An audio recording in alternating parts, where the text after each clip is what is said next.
রাসূল সাল্লাল্লাহু আলাইহি ওয়াসাল্লাম মদিনা শরীফে গেছেন, প্রচুর মানুষ, মক্কা শরীফে তো মানুষ ছিল না, তো মানুষ ওখান থেকে কথা বলতেছে, এখান থেকে কথা বলতেছে।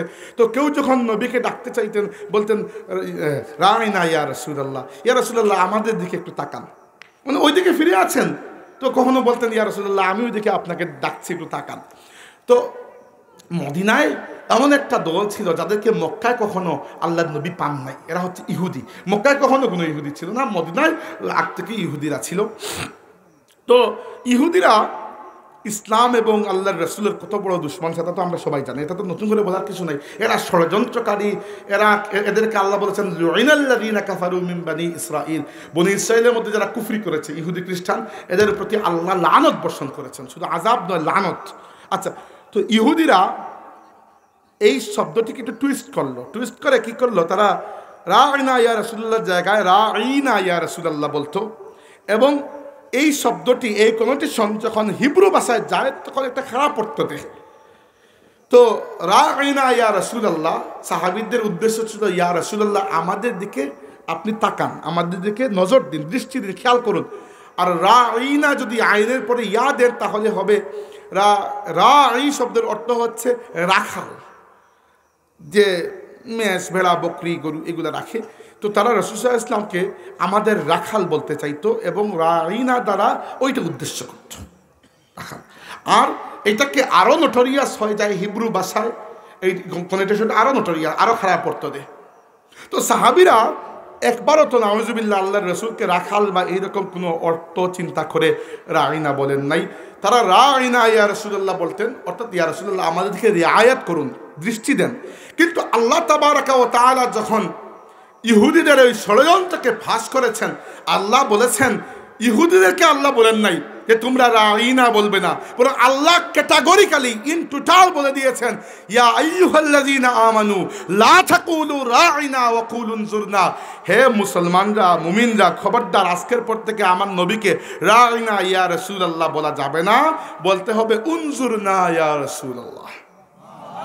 ঠিক আছে, বুঝলাম। উনজুরনা মানে কি? আমাদের দিকে তাকান। রাইনা মানে কি? আমাদের দিকে তাকান। বেশ কম কি? বেশ কম কিছু না। ওই হবিসরা ভিন্ন অর্থে এটিকে ব্যবহার করার সম্ভাবনা আছে। আর আল্লাহর নবীর জন্য কেউ মনের মধ্যেও কোনো বেয়াদবি পোষণ করবে, আল্লাহ পাক ওটাকেও প্রশ্রয় দান করেননি। বুঝতে পেরেছেন বিষয়টা? শুধু তাই নয়, আল্লাহ রাব্বুল আলামিন তো আমাদেরকে এমন নাজারা দেখিয়েছেন যেটা আমরা কল্পনা করতে পারি না। সাহাবী ইবনে আবি মুলাইকা রাদিয়াল্লাহু আনহু বলেছেন, তাফসীরের মধ্যে এই হাদিস, এই আয়াতের ব্যাখ্যা সহিহ বুখারীর মধ্যেও এই হাদিস এসেছে যে একদিন তো এইরকম আল্লাহ রাগ করেছিলেন, মনে হচ্ছিল এই উম্মতের সবচেয়ে শ্রেষ্ঠ দুইজন মানুষ মনে হয় আজকে বরবাদ হয়ে যাবে। শ্রেষ্ঠ মানুষ কারা? নবীর পরে শ্রেষ্ঠ দুই ব্যক্তি আবু বকর সিদ্দিক রাদিয়াল্লাহু আনহু এবং ওমর ইবনে খাত্তাব রাদিয়াল্লাহু আনহু। এই দুইজনের উপর আল্লাহ রাগ করেছেন। কি জন্য? রাসূল সাল্লাল্লাহু আলাইহি ওয়াসাল্লামের কাছে একটা কাফেলা এসেছে, এসে ইসলাম কবুল করার পরে ওরা ফিরে যাচ্ছে। যাওয়ার সময় আল্লাহর নবী এদের মধ্য থেকে কাকে আমির নিযুক্ত করবেন, দাওয়াতি কাজ ঘরে গিয়ে করবে, এজন্য আমির প্রয়োজন, কাকে আমির নিযুক্ত করবেন? আল্লাহ নবী পরামর্শ চাইলেন। আবু বকর রাদিয়াল্লাহু আনহু একজনের কথা বললেন, ওমর রাদিয়াল্লাহু আনহু অন্যজনের কথা বললেন। এই নিয়ে তাদের দুইজনের মধ্যে একটা কথা কাটাকাটি সৃষ্টি হলো।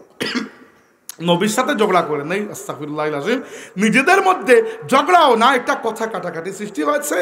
আর কথা কাটাকাটি করতে করতে নরমালি আওয়াজটা উঁচু হয়ে গেছে। আল্লাহ রাব্বুল আলামিন কোনো লেহাজ করেন নাই যে এরা আবু বকর, এরা ওমর, এদেরকে শিক্ষা দিতে হলে আচ্ছা ঠিক আছে নবীকে আমি বলি, হে নবী গোপনে এদেরকে জানিয়ে দিন যে আমার সামনে জুড়ে আওয়াজে কথা বলবে না। না না না, আল্লাহ বিলকুল লেহাজ করেন নাই। কোরআন শরীফের আয়াত নাজিল করেছেন, ইয়া আইয়ুহাল্লাযীনা আমানু লা তারফাউ আসওয়াতাকুম ফাওকা সাওতিন নবী, হে ঈমানদাররা খবরদার আমার নবীর সামনে আওয়াজ উঁচু করবে না। ওয়ালা তাজহারু লাহু বিল কওলি কাজাহরি বা'দিকুম লিবা'দিন, আর একে অন্যের সাথে যেরকম জুড়ে গলায় কথা বলো আমার নবীর সামনে এরকম বলবে না। বললে কি হবে? আনতাহবাতু আমালুকুম ওয়া আনতুম লা তাশউরুন, পুরো জীবনের সমস্ত আমল বরবাদ হয়ে যাবে, তোমরা বুঝতে পারবে না। বুঝতে পারলে না তাওবা করবে, আল্লাহ বুঝার সুযোগই দেবেন না, এর আগে খালাস। আল্লাহ তার নবীর ইজ্জতের বিষয়টা উম্মতের ব্যাপার এতটুকু খেয়াল রেখেছেন। সাহাবীরা একদিন রাসূল সাল্লাল্লাহু আলাইহি ওয়াসাল্লাম শাদী মুবারক করেছেন, একটা নতুন বিবাহ করেছেন, বিবাহের দাওয়াত দিয়েছেন, সাহাবীরা গেছেন অলিমা খেতে। গিয়ে খাওয়ার পরে বসে এমন গল্প করে শুরু করে দিয়েছেন, আসার আর নামই নাই। সাহাবীরা নর্মালি তো আল্লাহ নবীর ঘরে গিয়ে এরকম গল্প করার সুযোগ হয় না, একদিন গিয়েছেন, পেয়েছেন, গল্প করা শুরু করেছেন। রাসূল সাল্লাল্লাহু আলাইহি ওয়াসাল্লাম ঘুমাবেন, কিন্তু লজ্জায় বলতে পারছেন না। আল্লাহ নবী সাল্লাল্লাহু আলাইহি ওয়াসাল্লামের হায়া, লজ্জা খুব বেশি ছিল। আল্লাহ রাব্বুল আলামিন এখানে পরখ করেন নাই যে কে বসে আছে আর লজ্জা কি লজ্জা নয়। আল্লাহ বলে দিয়েছেন, ইয়া আইয়ুহাল্লাযীনা আমানু লা তাদখুলু বুয়ুতান নাবিয়্যি ইল্লা আন ইউস্তাযানা লাকুম ইলা তুআমিন গায়রি, আমি আয়াতটি বলে যাচ্ছি, ইয়া আইয়ুহাল্লাযীনা আমানু লা তাদখুলু বুয়ুতান নাবিয়্যি ইল্লা আন ইউযানা লাকুম ইলা তুআমিন গায়রা নাযিরিনা ইনাহু ওয়ালাকিন ইযা দুইতুম ফাদখুলু ফাইযা তাইনতুম ফান্তাসিরু ওয়ালা মুস্তানিসিনা লিহাদিস। প্রথমে তো হে মুমিনরা, নবীর ঘরে আন্দাজি দাওয়াত ছাড়া যাবে না। আর যদি নবী দাওয়াত দেন, যাও, খাও, জাস্ট বের হও। বসে বসে গল্প করার এখানে সুযোগ নাই। কুরআন শরীফ বানিয়ে গল্প করছি না। ফাইযা তাইনতুম ফান্তাসিরু, খাওয়া শেষ, উঠে যাও। ওয়ালা মুস্তানিসিনা লিহাদিস, বসে বসে গল্প করার দরকার নাই। কি জন্য? আল্লাহ ইন্না যালিকুম কানা ইউযিন নবী, এইটা আমার নবীকে কষ্ট দিতে পারে। আল্লাহ তার নবী সাল্লাল্লাহু আলাইহি ওয়াসাল্লামের এতটুকু কষ্ট কেউ প্রশ্রয় দেননি। আল্লাহ তার নবী সাল্লাল্লাহু আলাইহি ওয়াসাল্লামের তাজিম উম্মতকে এইভাবে শিক্ষা দিয়েছেন। রাসূল সাল্লাল্লাহু আলাইহি ওয়াসাল্লামের মহব্বত দ্বিতীয়টা, তাজিম তো বুঝতে পেরেছে, তাই না? আপনার কি মনে হয় এর থেকে একটু নিচে গেলে আমাদের ঈমান বাঁচবে? সহিহ বুখারীর রিওয়ায়াত, এই হুদায়বিয়ার সন্ধির সময় এক ব্যক্তি এসেছেন মক্কাবাসীর পক্ষ থেকে আল্লাহ নবীর সাথে কথা বলতে। বাই চান্স তিনি সাহাবী মুগীরা ইবনে শুবা রাদিয়াল্লাহু আনহুর চাচা। এসে বয়সে আল্লাহ নবীর সমপর্যায়ের, এসে বন্ধুত্বের খাতিরে আল্লাহ নবীর সাথে দাঁড়াইতে তিনি এরকম ধরেছেন। মুগীরা ইবনে শুবা রাদিয়াল্লাহু আনহু তরবারি বের করে চাচার হাতে রেখে বলেছে, এই চাচা হাত ছড়াও। চাচা তো অবাক, আমার ভাতিজা কি করে এগুলা? তখন মুগীরা ইবনে শুবা বলেছেন যে এই যে বন্ধুত্বের টাচ, স্পর্শ, এগুলা আমাদের মধ্যে, আল্লাহ নবীর সাথে এগুলা খাটবে না। সাহাবীরা আল্লাহর নবীকে যেভাবে মূল্যায়ন করেছেন, ওইটার সবচেয়ে বড় উদাহরণ তো দেখে স্বীকৃতি তো দিয়েছেন উরওয়া ইবনে মাসউদ সাকাফি। উরওয়া ইবনে মাসউদ সাকাফিকে কাফিররা পাঠিয়েছিল আল্লাহ নবীর সাথে নেগোসিয়েশন করার জন্য। তিনি এসে দেখেন যে রাসূল সাল্লাল্লাহু আলাইহি ওয়াসাল্লাম থুক মুবারক ফেলেন, লাউ তানাখাবা নুখামাতান, যদি থুক মুবারক ফেলেন, সাহাবীরা ওই থুক মুবারক থুতু মাটিতে পড়তে দেন, নিজের হাতের মধ্যে নিয়ে নেন। তিনি গিয়ে বলেছেন যে মক্কার কাফিররা, ইন্নী কাদ ওয়াফাততু ইলা কাইসারা ওয়া কিসরা ওয়া নাজাশি, আমি তো দুনিয়ার রাজা বাদশাহ কাইসার, কিসরা, নাজাশি সবার দরবারে গিয়েছি, কিন্তু ওয়াল্লাহি মা রাআইতু মালিকান ইউআযজিমুহু আসহাবুহু মা ইউআযজিমু আসহাবু মুহাম্মাদিন মুহাম্মাদা। আল্লাহর কসম করে বলছি, দুনিয়ার অন্য কোনো প্রজাকে, তাদের রাজাদেরকে এইরকম শ্রদ্ধা সম্মান করতে আমরা দেখি নাই যেভাবে মুহাম্মদুর রাসূলুল্লাহ সাহাবীরা মুহাম্মদুর রাসূলুল্লাহকে শ্রদ্ধা সম্মান করেন সাল্লাল্লাহু আলাইহি ওয়াসাল্লাম। এই হচ্ছে আল্লাহ আমাদেরকে সাহাবা কেরামের মাধ্যমে, কুরআনুল কারীমের মাধ্যমে আল্লাহর নবীর তাজিম শিখিয়েছেন। আল্লাহর রাসূলের ক্ষেত্রে কথাবার্তা বলার সময় খুবই খেয়াল করে বলবেন। রাসূলুল্লাহ সাল্লাল্লাহু আলাইহি ওয়াসাল্লামের মতো আমরা নই। আমরা একে অন্যের সাথে যে কথাগুলো, শব্দগুলো ব্যবহার করি, ওই শব্দ নবীর সামনে ব্যবহার করা যায় না। এজন্য আপনাদের মনে আছে ফুলতলি সাহেবুল্লাহ রাহমাতুল্লাহ আলাইহি রাসূল সাল্লাল্লাহু আলাইহি ওয়াসাল্লামকে নেতা বললে রাগ করতেন। কি জন্য? নেতা বলা ইটসেলফ কোনো হারাম তো নয়। কি জন্য রাগ করেন? নেতা তো কোনো খারাপ কিছু নয়। কি জন্য? আমি অনেক চিন্তা করেছি রাতে, নেতা কি জন্য। একবার পরে আমাদের বড়রা জবাব দিয়েছেন, নেতা বলে রাগ করতেন কি জন্য? কারণ নেতা খুবই দুনিয়াবি একটা শব্দ, দুনিয়াবি টাইটেল। নেতা কে? নেতা হচ্ছেন ধরেন শেখ মুজিবুর রহমান একজন নেতা, জিয়াউর রহমান একজন নেতা, তারপরে ধরেন মোহাম্মদ আলী জিন্নাহ একজন নেতা, ভারতের মোহনদাস করমচাঁদ গান্ধী একজন নেতা, এরা নেতা। আব্রাহাম লিঙ্কন একজন নেতা, উইনস্টন চার্চিল একজন নেতা, এরা নেতা। এমনকি দুনিয়ার সেরা নেতা বা কেউ যদি থেকে থাকে আলেকজান্ডার দি গ্রেট, তবুও তো নেতা। নবীকে যদি আমরা নেতা বলি তাহলে কি মনে হবে যে এই বরাবর কোনো একটা লেভেলের কেউ একটু, তাই না? হ্যাঁ, তুলা উপরে তুলা নিচে একটু, এর থেকে তো কিছু না। বুঝতে পেরেছেন বিষয়টা? আল্লাহ নবীকে নেতা বললে আপনি রাসূলুল্লাহ সাল্লাল্লাহু আলাইহি ওয়াসাল্লামের মর্যাদাকে একটা ফ্রেমের মধ্যে বন্দি করে রেখে দিলেন। আর আল্লাহর নবী সাল্লাল্লাহু আলাইহি ওয়াসাল্লামের মর্যাদার ব্যাপারে বড় সুন্দর বলেছেন কবি গালিব মির্জা আসাদুল্লাহ গালিব। তিনি বলেছেন, সানায়ে খাজা বায়াজদা গুজাশতেন কা জাতে পাক দানে মর্তবা মোহাম্মদ আস্ত, ফার্সি ভাষায় তিনি বলেছেন যে আল্লাহর নবীর প্রশংসা করার দায়িত্ব আমি আল্লাহর হাতে দিয়ে দিয়েছি। আল্লাহই ভালো জানেন তিনি তার নবীকে কি কি শান দান করেছেন। তো হাজরিন, এই জন্য আল্লাহ নবী সাল্লাল্লাহু আলাইহি ওয়াসাল্লামের সাথে আমরা নেতা এই সকল শব্দ ব্যবহার করি না, কারণ এগুলা খুবই দুনিয়াদারি শব্দ।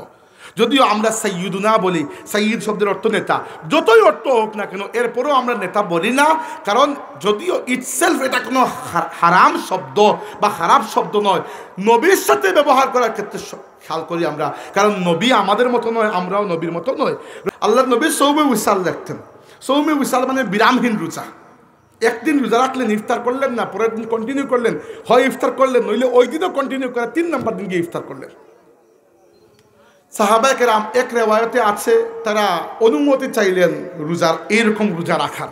আর আরেকটা রেওয়ায়তে আমি পেয়েছি কয়েকজন তো রেখেই ফেলেছেন রোজা। তখন প্রথম দিন তো চলে গেছে, 2 নম্বর দিন দেখা গেল পেটের ক্ষুধা এক একজন চলতে পারতেছে না। আরেকটা রেওয়ায়তে আছে কয়েকজন সাহাবী অনুমতি নিয়েছেন, ইয়া রাসূলুল্লাহ আমরা কি রাখবো না? তখন আল্লাহ নবী সাল্লাল্লাহু আলাইহি ওয়াসাল্লাম কি বলেছেন যে আইয়ুকুম মিসলি, রাগ করে বলেছেন, খুশি হন নাই যে আমার সাহাবীরা মাশাআল্লাহ বিরামহীন রোজা রাখে, না না, যে বলেছেন আইয়ুকুম মিসলি, তোমাদের মতো কে আছো আমার বরাবর, আমার উদাহরণ, আমার সমপর্যায়ের কে আছো? আবিতু ইনদা রাব্বি হুয়া ইউতঈমুনি ওয়া ইয়াসকিন, আমি আমার আল্লাহর কাছে রাত্রি যাপন করি, আমার আল্লাহ আমাকে খাওয়ান, আমাকে পান করান। আপনাকে রোজা রাখলে কি আল্লাহ রাব্বুল আলামিন ওইরকম কুদরতি খাওয়াবেন? না, আপনার জন্য রোজা তো একটা পরীক্ষা। আল্লাহ নবী সাল্লাল্লাহু আলাইহি ওয়াসাল্লাম তাজিমের ব্যাপারে খুবই সতর্ক থাকা আমাদের উচিত, এবং মুখ ফসকে এইরকম শব্দ বলা উচিত নয় যে শব্দগুলো অন্য ভাষায় প্রতিবর্ণায়নের ফলে বেয়াদবির মতো হয়ে যায়। প্রতিবর্ণায়ন বুঝেন, একটা শব্দ যখন অন্য শব্দে পরিবর্তন হয় এক্স্যাক্টলি অর্থ দেয় না, অনেক সময় একটু ডিফারেন্ট অর্থ দেয়। তো আমরা এজন্য ইসলামী পরিভাষাগুলোকে আরবিতে ব্যবহার করাই আমার মতে উচিত। উদাহরণস্বরূপ আমরা নবীকে নবী বলি, নবী শব্দের অর্থ কি? যার কাছে গোপন সংবাদ আসে। তো আপনি নবী বলতে অর্থ করবেন যে যার কাছে গোপন সংবাদ আসে না। নবীকে আমরা বাংলায় কি লিখি? নবী তো লিখি, তাই না? রাসূল, রাসূল মানে হচ্ছে বার্তা বাহক, বার্তা বাহক। তো রাসূল যেহেতু ইসলামের একটা নিজস্ব পরিভাষা, তাই আরবি ভাষায় যে ব্যক্তি আপনাকে মানে পিয়ন যে আপনার বার্তা বহন করে তাকে কিন্তু আরবি ভাষায় রাসূল বলা হয় না, যদিও রাসূল বলাটা আবিধানিক করতে ভুল নয়, কিন্তু যেহেতু ইসলামে রাসূল একটি মর্যাদাপূর্ণ শব্দ, তাই আরবি ভাষায় পোস্টম্যান যে চিঠি ডেলিভারি দেয় পিয়ন, তাকে বলা হয় সাইল বারিদ।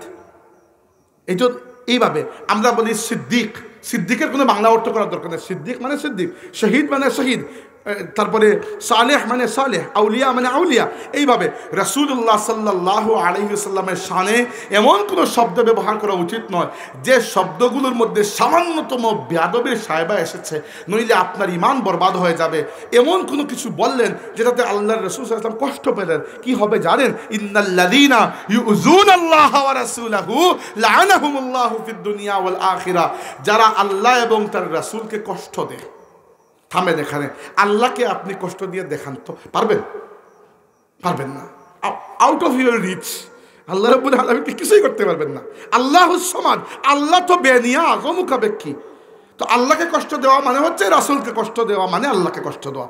মান ইউতিউর রাসূলা ফাকাদ আতা আল্লাহ, যে রাসূলের আনুগত্য করে সে আল্লাহর আনুগত্য করে। এভাবে যে রাসূলকে কষ্ট দেয় সে আল্লাহ তাবারাকা ওয়া তাআলাকে কষ্ট দেয়। তো এর ফজিলত কি? কষ্ট দিলেন, ফজিলত কি? ফজিলত হচ্ছে লাআনাহুমুল্লাহু ফিদ দুনিয়া ওয়াল আখিরা, দুনিয়া এবং আখিরাতে এই ব্যক্তির উপর আল্লাহর লানত বর্ষিত হয়। আল্লাহর আযাব আর আল্লাহর লানত এক বিষয় নয়। আযাব বহু ছোট জিনিস, কাউকে আযাব দিলে আল্লাহ পরে মাফও করে দেন। একবার যখন কাউকে আল্লাহ লানত দিয়ে দেন ওই ব্যক্তির জন্য জান্নাত হারাম হয়ে যায়। এই জন্য আল্লাহ বলেছেন ওয়া আ'আদ্দা লাহুম আযাবাম মুহিনা, এইরকম লানতপ্রাপ্ত ব্যক্তির জন্য যারা রাসূলকে কষ্ট দেয় তাদের জন্য দুনিয়া এবং আখিরাতে আল্লাহর লানত, এবং আখিরাতে তাদের জন্য অনেক লাঞ্ছনাদায়ক, অপমানজনক, যন্ত্রণাদায়ক শাস্তি আল্লাহ প্রস্তুত করে রেখেছেন। আল্লাহ নবীর তাজিম আমাদেরকে আমাদের দিলের মধ্যে আল্লাহ দান করে আমরা বলি আমিন। এইটা ভাইয়েরা আমার, এটা আমাদের ইমানের সোপান, এটা আমাদের ইমানের উৎস, এটা আমাদের ইমান বাঁচানোর হাতিয়ার, এটা আমাদের ইমানের সুরক্ষা, আমাদের ইমানের তাওয়িজ, আমাদের ইমানের রক্ষা কবচ। আল্লাহর নবীর তাজিম, আল্লাহর নবীর মহব্বত তো বুঝতে পেরেছেন আপনারা, আমি আর ব্যাখ্যা করছি না, বক্তব্য শেষ। আল্লাহর নবীর ইতাআত মানে অনুসরণ। নবীর খালি মুখে মুখে মহব্বতের স্লোগান দিলে তো হবে না, যা বলেছেন তা মানতে হবে। আর নুসরাত মানে নবীকে সাহায্য করা। কিভাবে? টাকা দিয়ে না দলিল জমিন লিখে দিয়ে? সাহায্য করা নবীর দিনকে এগিয়ে নিয়ে যাওয়ার মাধ্যমে। নবী যে মিশন নিয়ে এসেছেন, হুয়াল্লাযী আরসালা রাসূলাহু বিল হুদা ওয়া দীনিল হাক্কি লিইয়ুযহিরাহু আলাদ দীনি কুল্লিহি। আল্লাহ তার রাসূলকে পাঠিয়েছেন, দিয়েছেন সাথে হেদায়েত, দিয়েছেন সাথে একটা দিনের নাম ইসলাম। কি জন্য? লিইয়ুযহিরাহু আলাদ দীনি কুল্লিহি, যেন রাসূল পুরো দুনিয়াতে সমস্ত অন্য ধর্ম, মত, পথ, মতাদর্শ, আকীদা, আদর্শ সব কিছুর উপর ইসলামকে বিজয়ী করেন। এবং আল্লাহ নবী বলেছেন, লা ইয়াবকা আলা যাহরিল আরদি বাইতু মাদারিন ওয়ালা ওয়াবারিন ইল্লা আদখালাহুল্লাহু কালিমাতাল ইসলাম। এই দুনিয়ার বুকে কাঁচা ঘর, পাকা ঘর, তাবু, দালান কোঠা কিছুই বাকি থাকবে না। প্রত্যেকটা জায়গায় এক সময় আল্লাহ ইসলামকে প্রবেশ করাবেন। এটা নবীর মিশন। এইটাকে যারা এগিয়ে নেয় তাদের সাথে নবীর তাল্লুক রয়েছে। তো কমসে কম নবীর তাজিম, নবীর মহব্বত, নবীর আনুগত্য এবং নবীর মিশনকে এগিয়ে নিয়ে যেতে সাহায্য করার মাধ্যমে নবীর প্রতি আপনার ঈমানকে হেফাজত করুন। এই হেফাজতের মাধ্যমে আপনার আখিরাত হেফাজত হয়ে যাবে। আর নবীর সাথে যদি তাল্লুকের ক্ষেত্রে সামান্য কমতি হয়, আখিরাত বরবাদ হবে। আল্লাহ পাক তার হাবিবের মায়ার উম্মত, তার হাবিবকে তাজিম করা, মহাব্বত করা, ইত্তেবা করা, সাহায্য করা, সহযোগিতা করা উম্মত হিসাবে আমাদেরকে কবুল করুন। আমরা বলি আমিন। আকুলু কওলি হাযা ওয়া আস্তাগফিরুল্লাহ লি ওয়া লাকুম ওয়া লিসাইরিল মুসলিমিন।